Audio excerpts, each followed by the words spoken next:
서울에서 남쪽으로 2시간 거리에 있는 작은 마을 강촌리. 푸른 논과 울창한 산으로 둘러싸인 이 평화로운 마을엔 박진호라는 71세 노인이 살고 있었습니다. 진호 할아버지는 겉보기에는 평범한 노인이었습니다. 낡은 한복을 입고 매일 아침 마을 뒷산을 산책하는 모습은 여느 노인과 다를 바 없어 보였습니다. 하지만 그의 눈빛만큼은 달랐습니다. 깊고 강인한 눈빛 속에는 과거의 흔적이 고스란히 남아 있었습니다. 진호 할아버지의 집은 마을 어귀에 있었습니다. 낡은 기와 지붕 아래 오래된 나무로 지어진 한옥이었습니다. 마당에는 늙은 감나무 한 그루가 서 있었고 담 너머로는 작은 텃밭이 보였습니다. 매일 아침 진호 할아버지는 이 텃밭에서 무와 배추, 고추를 가꾸며 조용한 시간을 보냈습니다. 마을 사람들은 진호 할아버지를 존경했습니다. 그는 항상 어려운 이웃을 돕고 마을의 크고 작은 일에 조언을 아끼지 않았기 때문입니다. 하지만 동시에 그의 과거에 대해서는 아무도 자세히 알지 못했습니다. 단지 그가 한국전쟁에 참전했었다는 것, 그리고 전쟁이 끝난 후에도 오랫동안 군에 있었다는 것 정도만 알고 있었습니다. 어느 봄날 오후 마을의 평화로운 일상이 깨졌습니다. 검은 오토바이를 탄 일당이 마을에 나타난 것입니다. 그들은 시끄러운 엔진 소리를 내며 마을을 휘젓고 다녔습니다. 검은 가죽 재킷을 입은 그들의 모습은 마을 사람들에게 위협적으로 다가왔습니다. 일당의 우두머리는 불꽃이라 불리는 서준이었습니다. 30대 초반의 서준은 왼쪽 눈에서 턱까지 이어지는 길다란 흉터가 있었습니다. 그의 눈빛은 차갑고 무서웠습니다. 서준과 그의 일당은 처음에는 마을을 둘러보는 듯했습니다. 하지만 곧 그들의 진짜 목적이 드러났습니다. 그들은 마을의 가게와 식당들을 하나씩 찾아다니며 돈을 요구하기 시작했습니다. 매달 500만 원씩 내. 그렇지 않으면 가게는 물론이고 너희들 목숨도 보장 못해. 서준의 위협에 마을 사람들은 공포에 떨었습니다. 평화롭던 마을에 갑자기 나타난 폭력 앞에 그들은 무력감을 느꼈습니다. 몇몇 가게 주인들은 울면서 돈을 내놓았고 또 몇몇은 문을 걸어 잠그고 숨어버렸습니다. 이런 상황 속에서도 진호 할아버지는 달랐습니다. 어느 날 아침 그는 평소처럼 마을 슈퍼에 들렀다가 서준 일당과 마주치게 되었습니다. 이봐, 노인 양반. 우리 말 들었지? 돈 내놓으라고. 서준이 진호 할아버지에게 위협적으로 다가왔습니다. 하지만 진호 할아버지는 눈 하나 깜짝하지 않았습니다. 젊은이, 그렇게 살면 언젠가는 후회할 날이 올 거야. 힘으로 사람들을 제압하는 것은 진정한 강함이 아니란다. 진호 할아버지의 차분한 목소리에 서준은 잠시 당황한 듯했습니다. 하지만 곧 그는 비웃으며 말했습니다. 노인네가 뭘 안다고 참견이야. 이봐, 꼰대 같은 소리 하지 말고 얼른 돈이나 내놔. 진호 할아버지는 고개를 저었습니다. 나는 돈을 줄 생각이 없어. 그리고 너희들도 이제 그만두는 게 좋을 거야. 서준의 얼굴이 불그락불그락해졌습니다. 그는 주먹을 불끈 쥐었지만 진호 할아버지의 단호한 태도에 주춤거렸습니다. 잘 들어, 노인네. 다음에 올 때까지 생각 잘 해. 아니면 네 목숨도 보장 못할 거야. 서준은 그렇게 말하고는 일당을 이끌고 떠났습니다. 하지만 그의 눈빛에서 이 일이 끝나지 않았다는 것을 알 수 있었습니다. 그날 밤 진호 할아버지는 오래된 나무 상자를 열었습니다. 그 안에는 특전사 시절의 훈장과 낡은 수첩이 있었습니다. 수첩을 펼치자 오래된 전화번호들이 보였습니다. 그는 잠시 망설이다가 한 번호로 전화를 걸었습니다. 여보세요, 철수야. 진호? 오랜만이구나. 무슨 일이야? 전화기 너머로 들리는 목소리는 김철수, 진호의 오랜 전우였습니다. 두 사람은 한국전쟁 때부터 함께 싸웠고 전쟁이 끝난 후에도 특수부대에서 오랫동안 근무했습니다. 철수야, 도움이 필요해. 우리 마을에 큰 문제가 생겼어. 진호는 마을에서 일어난 일들을 자세히 설명했습니다. 철수는 잠시 침묵하더니 말했습니다. 알겠어, 진호야. 내가 곧 갈게. 그리고 몇몇 친구들도 데려갈게. 다음 날 아침 철수와 몇몇 퇴역 군인들이 마을에 도착했습니다. 그들은 모두 60대 후반에서 70대 초반의 나이였지만 여전히 강인한 기운이 느껴졌습니다. 진호와 철수는 마을 회관에 주민들을 모았습니다. 그들은 마을 사람들에게 현재 상황의 심각성을 설명하고 함께 대응해야 한다고 역설했습니다. 우리가 힘을 합치면 이 위기를 극복할 수 있습니다. 진호가 말했습니다. 우리는 이제 마을 방위대를 조직해야 합니다. 젊은이들은 기본적인 자기 방어를 배우고 어르신들은 감시와 연락망 구축을 담당하실 겁니다. 처음에는 많은 사람들이 두려워했습니다. 하지만 진호와 철수의 단호한 태도, 그리고 그들이 보여주는 용기에 점차 마음이 열리기 시작했습니다. 며칠 동안 마을은 바쁘게 움직였습니다. 젊은이들은 진호와 철수에게 기본적인 자기방어 기술을 배웠고 마을 곳곳에는 감시 초소가 세워졌습니다. 주민들은 서로를 믿고 의지하며 하나가 되어갔습니다. 한편 서준과 그의 일당은 이런 변화를 눈치채지 못했습니다. 그들은 여전히 마을 사람들을 위협하고 다녔지만 이전과는 달리 주민들의 눈빛이 달라졌다는 것을 느끼지 못했습니다. 어느 날 밤 서준은 더 큰 세력을 끌어들이기로 결심했습니다. 그는 도시의 큰 조직 보스인 강동혁에게 연락을 취했습니다. 형님, 시골 총구석 하나가 말을 안 들어요. 좀 도와주십시오. 강동혁은 냉소했습니다. 알았어. 내가 직접 가지. 다음 날 강동혁은 대형 SUV 여러 대를 이끌고 마을에 나타났습니다. 그의 부하들은 모두 검은 정장 차림이었고 허리춤에는 총이 보였습니다. 이 꼴통 노인네들, 우리가 누군 줄 알고. 강동혁은 마을 회관 앞에서 소리쳤습니다. 하지만 이번에는 마을이 준비되어 있었습니다. 진호가 회관에서 나왔습니다. 그의 뒤로 철수와 다른 태역 군인들, 그리고 마을 젊은이들이 따랐습니다. 여기는 당신들이 마음대로 할 수 있는 곳이 아닙니다. 진호가 단호하게 말했습니다. 우리는 이제 더 이상 당신들에게 굴복하지 않을 겁니다. 강동혁은 비웃었습니다. 뭐?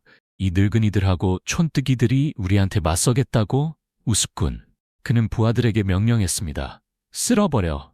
순간 마을은 아수라장이 되었습니다. 강동혁의 부하들이 달려들었지만 마을 사람들은 움츠러들지 않았습니다. 진호와 철수의 지휘 아래 그들은 힘을 모아 싸웠습니다. 젊은이들은 배운 대로 자기 방어 기술을 사용했고 어르신들은 집에서 가져온 농기구로 저항했습니다. 예상치 못한 강한 저항에 강동혁의 부하들은 당황했습니다. 싸움은 1시간 넘게 계속되었습니다. 양쪽 모두 지쳐갈 무렵 멀리서 사이렌 소리가 들려왔습니다. 마을의 비밀 연락망을 통해 신고를 받은 경찰이 대거 출동한 것입니다. 큰일 났다. 경찰이다. 강동혁의 부하들이 소리쳤습니다. 그들은 서둘러 도망가려 했지만 이미 늦었습니다. 경찰들이 마을을 완전히 포위한 상태였습니다. 강동혁과 서준, 그리고 그들의 부하들은 모두 체포되었습니다. 경찰이 도착했을 때 강동혁은 이미 진호에게 제압당한 상태였습니다. 마을은 승리의 기쁨에 휩싸였습니다. 주민들은 서로를 껴안으며 기뻐했고 진호와 철수에게 감사의 인사를 전했습니다. 그날 밤 마을 회관에서는 작은 축하 파티가 열렸습니다. 주민들은 음식을 나누어 먹으며 그동안의 일들을 이야기했습니다. 진호는 조용히 앉아 이 모습을 지켜보았습니다. 진호야. 철수가 다가와 말했습니다. 네가 해냈구나. 진호는 고개를 저었습니다. 아니, 우리 모두가 해낸 거야. 혼자서는 아무것도 할 수 없었을 거야. 몇 달 후 마을은 다시 평화를 되찾았습니다. 강동혁과 서준은 재판을 받고 긴 징역형을 선고받았습니다. 마을 사람들은 일상으로 돌아갔지만 그들의 마음속에는 무언가가 변화했습니다. 그들은 이제 더 이상 약하고 무력한 존재가 아니라는 것을 깨달았습니다. 어느 가을날 뜻밖의 손님이 마을을 찾아왔습니다. 그것은 다름 아닌 출소한 서준이었습니다. 그는 더 이상 위협적인 모습이 아니었습니다. 수척해진 얼굴에 초라한 옷차림, 그의 눈에는 후회와 부끄러움이 가득했습니다. 서준은 조심스럽게 진호 할아버지의 집을 찾아갔습니다. 마당에서 고추를 말리고 있던 진호는 서준을 보고 잠시 놀란 듯했지만 이내 평온한 표정을 되찾았습니다. 할아버지, 서준이 떨리는 목소리로 말을 꺼냈습니다. 제가 잘못했습니다. 용서해 주세요. 서준은 진호 앞에 무릎을 꿇었습니다. 그의 눈에서는 눈물이 흘러내렸습니다. 진호는 잠시 서준을 바라보다가 천천히 다가가 그의 어깨에 손을 얹었습니다. 일어나거라. 무릎 꿇을 필요 없다. 서준이 고개를 들어 진호를 바라보았습니다. 진호는 미소를 지었습니다. 용서는 내가 해줄 것이 아니야. 네가 상처 준 마을 사람들이 해줄 거다. 넌 이제부터 내 잘못을 고치는 길을 걸어가면 돼. 서준의 눈에서 다시 눈물이 흘러내렸습니다. 어떻게 하면 될까요? 우선은 마을 사람들에게 진심으로 사과하는 것부터 시작하렴. 그리고 네가 할 수 있는 일을 찾아 열심히 하는 거지. 시간이 걸리겠지만 언젠가는 사람들이 너의 진심을 알아줄 거야. 서준은 고개를 끄덕였습니다. 그날부터 그는 마을에서 가장 열심히 일하는 사람이 되었습니다. 처음에는 사람들이 그를 경계했지만 시간이 지나면서 조금씩 그의 진심을 알아주기 시작했습니다. 서준은 마을 방위대에 합류해 열심히 일했고 마을의 어려운 일들을 도맡아 했습니다. 그는 자신의 과거 행동을 부끄러워하며 매일매일 반성하는 마음으로 살아갔습니다. 1년이 지난 어느 날 마을에서 추수 축제가 열렸습니다. 풍성한 수확을 축하하는 자리였습니다. 축제 중간에 진호 할아버지가 단상에 올랐습니다. 우리 마을이 큰 위기를 겪은 지 1년이 지났습니다. 그때 우리는 힘을 모아 어려움을 이겨냈습니다. 하지만 더 중요한 것은 우리가 용서와 화해의 힘을 배웠다는 것입니다. 그는 잠시 말을 멈추고 서준을 바라보았습니다. 서준은 고개를 숙인 채 구석에 서 있었습니다. 우리 중 어느 누구도 완벽하지 않습니다.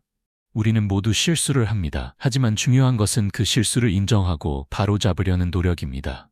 우리 마을에는 그런 용기 있는 사람이 있습니다. 진호는 서준에게 손짓했습니다. 서준아, 이리 오너라. 놀란 표정의 서준이 천천히 단상으로 올라왔습니다. 이 젊은이는 큰 잘못을 저질렀지만 그 잘못을 인정하고 새 삶을 살기 위해 노력했습니다. 저는 이제 그를 우리 마을의 일원으로 받아들이고 싶습니다. 여러분은 어떻습니까? 잠시 정적이 흘렀습니다. 그리고 한 노인이 천천히 일어나 박수를 치기 시작했습니다. 이어서 다른 사람들도 하나둘 박수를 치기 시작했고 곧 마을 전체가 우레와 같은 박수 소리로 가득 찼습니다. 서준의 눈에서는 감격의 눈물이 흘러내렸습니다. 그는 진호에게 고개를 숙여 깊이 감사의 인사를 전했습니다. 그 후로 몇 년이 더 지났습니다. 강촌리는 이제 전국에서 가장 평화롭고 단결력 있는 마을로 소문이 났습니다. 사람들은 이 마을의 이야기를 듣고 찾아와 배워갔습니다. 어느 가을날 진호 할아버지는 철수와 함께 마을 입구에 새로 세워진 정자에 앉아 있었습니다. 단풍이 불던 마을은 평화로워 보였습니다. 정말 아름다운 광경이구나, 철수가 말했습니다. 진호는 고개를 끄덕였습니다. 그래, 우리가 꿈꾸던 그 모습이 여기 있어. 내가 해냈어, 진호야? 철수가 감탄했습니다. 넌 이 마을을 지켰을 뿐만 아니라 한 사람의 인생도 바꿨어. 진호는 웃으며 말했습니다. 아니, 철수야. 우리 모두가 함께 해냈어. 단결된 마음이 있으면 뭐든 이겨낼 수 있다는 걸 우리가 증명한 거지. 그때 멀리서 누군가 부르는 소리가 들렸습니다. 서준이었습니다. 그는 이제 마을의 청년회장이 되어 마을 발전을 위해 열심히 일하고 있었습니다. 할아버지, 철수 할아버지, 마을회의 시작할 시간이에요. 두 노인은 천천히 일어났습니다. 그들은 서로를 바라보며 미소 지었습니다. 그들의 눈에는 자부심과 희망이 가득했습니다. 해가 저물어가는 하늘을 배경으로 세 사람은 천천히 마을로 걸어 들어갔습니다. 그들의 뒤로 따뜻한 불빛이 새어나오는 집들이 보였고 멀리서 아이들의 웃음소리가 들려왔습니다. 강촌리의 이야기는 여기서 끝나지 않습니다. 이 작은 마을의 변화는 주변 지역에도 영향을 미치기 시작했습니다. 인근 마을들에서도 강촌리의 이야기를 듣고 찾아오는 사람들이 늘어났습니다. 그들은 마을의 평화로운 분위기와 주민들의 단결된 모습에 감명을 받았습니다. 어느 날 한 방송국에서 강촌리의 이야기를 취재하러 왔습니다. 그들은 마을의 변화 과정과 주민들의 이야기를 들었습니다. 특히 진호 할아버지와 서준의 이야기는 많은 사람들의 마음을 울렸습니다. 방송이 나간 후 강촌리는 전국적으로 유명해졌습니다. 많은 사람들이 이 작은 마을의 이야기에서 희망을 얻었습니다. 갈등 해결과 공동체 회복에 관심 있는 연구자들도 마을을 찾아왔습니다. 이런 관심 속에서 강촌리는 새로운 도전에 직면했습니다. 관광객들이 늘어나면서 마을의 평화로운 일상이 방해받기 시작한 것입니다. 일부 주민들은 이에 대해 불만을 표시했습니다. 진호 할아버지는 다시 한번 마을 회의를 소집했습니다. 우리가 이룬 평화와 화합을 지키면서도 우리의 이야기를 나누는 것은 중요합니다. 어떻게 하면 이 두 가지를 모두 이룰 수 있을까요? 서준이 제안했습니다. 마을 입구에 작은 박물관을 만들어 우리의 이야기를 전시하는 건 어떨까요? 그리고 주말에만 제한적으로 관광객을 받는 거죠. 이 제안은 많은 주민들의 호응을 얻었습니다. 마을 사람들은 함께 힘을 모아 작은 박물관을 만들었습니다. 그곳에는 강촌리의 역사, 위기의 순간들, 그리고 어떻게 그것을 극복했는지에 대한 이야기가 담겼습니다. 박물관은 큰 성공을 거두었습니다. 방문객들은 강촌리의 이야기에 깊은 감명을 받았고 자신들의 지역사회로 돌아가 비슷한 변화를 만들어내려 노력했습니다. 시간이 흐르면서 진호 할아버지와 철수 할아버지는 점점 나이가 들어갔습니다. 그들은 이제 마을의 젊은이들에게 리더십을 물려주기 시작했습니다. 서준을 비롯한 젊은 세대가 마을을 이끌어가기 시작했습니다. 진호 할아버지의 90세 생일, 마을 전체가 축하 파티를 열었습니다. 이날 진호 할아버지는 마지막 공개 연설을 했습니다. 여러분, 우리는 많은 어려움을 겪었지만 그것을 이겨내며 더 강해졌습니다. 우리가 배운 가장 중요한 교훈은 서로를 이해하고 용서하는 것입니다. 앞으로도 이 마음을 잊지 마세요. 여러분이 우리 마을의 미래입니다. 그의 연설은 큰 박수 속에 마무리되었습니다. 모두의 눈에는 눈물이 고여 있었습니다. 몇 년 후 진호 할아버지와 철수 할아버지는 세상을 떠났습니다. 마을 사람들은 큰 상실감에 빠졌지만 동시에 그들이 남긴 유산을 지켜나겠다는 결심을 했습니다. 강촌리는 계속해서 변화하고 발전했습니다. 하지만 마을의 핵심 가치인 상호 이해, 용서, 그리고 단결은 변하지 않았습니다. 새로운 세대들도 이 가치를 배우고 실천했습니다. 오늘날 강촌리는 한국에서 가장 살기 좋은 마을 중 하나로 꼽힙니다. 이곳을 방문한 사람들은 마을의 따뜻한 분위기와 주민들의 친절함에 감동받습니다. 그리고 그들은 자신들의 삶의 자리로 돌아가 작은 변화를 만들어내기 시작합니다. 강촌리의 이야기는 끝나지 않았습니다. 그것은 계속해서 새로운 챕터를 써내려가고 있습니다. 이 작은 마을에서 시작된 변화의 물결은 이제 전국으로, 나아가 세계로 퍼져나가고 있습니다. 강촌리의 명성이 높아지면서 마을은 새로운 도전에 직면하게 되었습니다. 관광객들의 증가로 인해 마을의 평화로운 일상이 방해받기 시작했고 일부 주민들은 이에 대해 우려를 표명했습니다. 서준은 이 문제를 해결하기 위해 새로운 아이디어를 제안했습니다. 그는 마을의 역사와 가치를 알리면서도 주민들의 일상을 보호할 수 있는 방안을 고안했습니다. 우리 마을의 이야기를 담은 작은 문화센터를 만들어 보는 건 어떨까요? 그곳에서 방문객들에게 우리 마을의 역사와 가치를 알리고 동시에 체험 프로그램도 운영할 수 있을 것 같습니다. 이 제안은 많은 주민들의 지지를 받았고 곧 실행에 옮겨졌습니다. 문화센터는 마을의 새로운 랜드마크가 되었고 방문객들에게 강촌리의 정신을 전하는 중요한 역할을 했습니다. 한편 서준은 마을의 젊은이들을 위한 멘토링 프로그램을 시작했습니다. 그는 자신의 경험을 바탕으로 젊은이들에게 올바른 삶의 방향을 제시하고자 했습니다. 이 프로그램은 큰 스크셋을 거두어 주변 마을에서도 벤치마킹하기 시작했습니다. 마을의 변화는 계속되었습니다. 진호 할아버지와 철수 할아버지의 정신을 이어받은 새로운 세대들이 마을을 이끌어가기 시작했습니다. 그들은 전통을 지키면서도 새로운 아이디어를 받아들이는 균형을 잘 유지했습니다.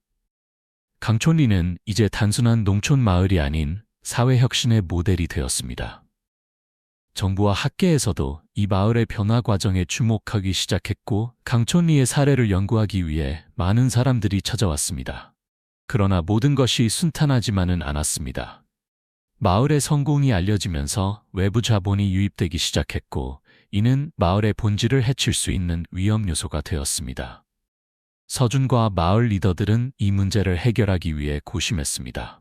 그들은 마을 주민들과 함께 장기적인 발전 계획을 수립했습니다. 이 계획에는 마을의 정체성을 지키면서도 지속 가능한 발전을 이루는 방안들이 포함되었습니다. 주민들의 의견을 적극적으로 수렴하고 모든 결정 과정을 투명하게 공개했습니다. 이러한 노력 덕분에 강촌리는 외부의 압력에도 불구하고 자신들만의 독특한 문화와 가치를 지켜낼 수 있었습니다. 마을은 계속해서 성장했지만 그 성장은 주민들의 행복과 공동체의 화합을 최우선으로 하는 것이었습니다. 10년이 지난 후 강촌리는 한국을 대표하는 모범적인 마을로 자리 잡았습니다. 이곳에서 시작된 변화의 물결은 전국 각지로 퍼져나갔고 많은 마을들이 강촌리를 본받아 변화를 시도했습니다. 서준은 이제 마을의 리스펙트한 지도자가 되었습니다. 그는 종종 진호 할아버지와 철수 할아버지를 떠올리며 그들이 자신에게 보여준 용서와 신뢰의 힘을 되새겼습니다. 강촌리의 이야기는 계속됩니다. 새로운 세대들이 마을의 역사를 배우고 그 가치를 이어가고 있습니다. 그들은 과거의 교훈을 바탕으로 더 나은 미래를 만들어가고 있습니다. 이 작은 마을의 이야기는 우리에게 많은 것을 가르쳐 줍니다. 용서의 힘, 단결의 중요성, 그리고 변화의 가능성을 보여줍니다. 강촌리는 우리 모두에게 희망의 메시지를 전합니다. 어떤 어려움이 있어도 우리가 함께하면 그것을 극복할 수 있다는 것을